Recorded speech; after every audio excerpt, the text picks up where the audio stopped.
kan kita akan cek. Ya. Ini kita kembali ke Muiz tadi Pak. Ini kan tuntutannya 12 tahun penjara dinilai tidak sebanding dengan kerugiannya. Nah ini apakah ada gratifikasi juga Pak ke jaksa dan hakim pada saat proses hukumnya? Kemudian untuk update kasus Helen Halim itu seperti apa Pak? Yang Mbak nggak setuju yang mananya? Enggak, maksudnya kan ada yang dinilai tidak sebanding Pak dengan kerugian yang di dampaknya. Gitu. Nah jadi begini ya, kalau melihat perkara timah, kita juga harus utuh melihatnya. Kenapa? Karena Harvey Muiz itu hanya salah satu. Ya, apa yang menjadi peran dari yang bersangkutan? Itu dulu yang harus kita pahami bersama. Ya. Nah, kalau kita lihat peran yang bersangkutan, ya, yang pertama dia menginisiasi pertemuan antara PT Timah dengan para pemilik smelter. Artinya, kalau dia yang menginisiasi, mempertemukan, berarti masih ada pihak lain. Ya. Yang kedua, tentu dia mengumpulkan dana CSR dari 5 smelter itu. Nah, kalau sesuai dengan dakwaan itu kan ada sekitar 400 miliar lebih dulu yang kita dakwa. Tetapi dalam proses persidangannya bahwa hakim melihat ternyata yang dinikmati sekitar 200 miliar lebih, dan itulah yang menjadi beban kepada yang bersangkutan. Nah, jadi kita harus melihat secara holistik, karena siapa lagi pelaku-pelaku terhadap tindak pidana korupsi timah ini? Tentu kita sudah menetapkan ada sekitar 22, ya.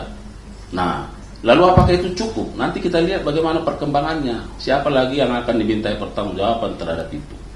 Nah, kemudian yang kedua, kalau rekan media menganggap bahwa ada permainan jaksa, hakim, saya kira itu terlalu berlebihan, ya. Nah, kita tegak lurus, kita sudah sampaikan, dan saya kira sangat terbuka, ya. Mulai A to Z-nya itu, mulai dari penanganan penyidikan sampai kepada pernyataan banding terhadap perkara itu, saya kira sangat terbuka, ya. Pak, respon dari kejaksaan tentang hakim yang memutuskan aset Helen Halim untuk dikembalikan gimana Pak?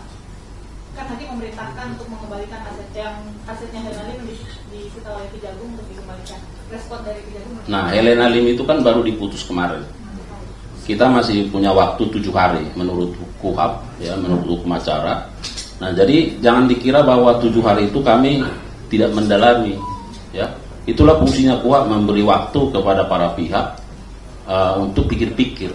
Sesungguhnya pikir-pikir itu bukan karena kebimbangan, bukan. Tapi kita menganalisis, ya. Karena yang ada di jaksa itu kan catatan persidangan. Lalu dilihat, dicatat apa pertimbangan-pertimbangan yang disampaikan oleh pengadilan. Apakah pertimbangan-pertimbangan itu sangat berkorelasi dengan apa yang kita dakwa dan kita tuntut. Nah, lalu nanti akan diputuskan seperti apa. Misalnya kita tuntut 8 tahun, putus 5 tahun. Ya, kemudian ada pengembalian aset yang sudah disita kepada yang bersangkutan. Nah, jaksa itu akan melakukan penelitian, pengecekan lebih awal.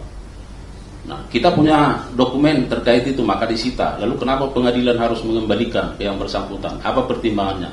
Dalam waktu kurun 7 hari inilah jaksa itu berpikir-pikir menggunakan hak itu. Tetapi juga kita sekaligus menganalisis. Ya, nanti bagaimana sikap lanjutannya kita lihat. Tapi sih ini masuk akal nggak sih Pak pertimbangan hakim untuk memerintahkan Kejagung mengembalikan asetnya Helen Halim?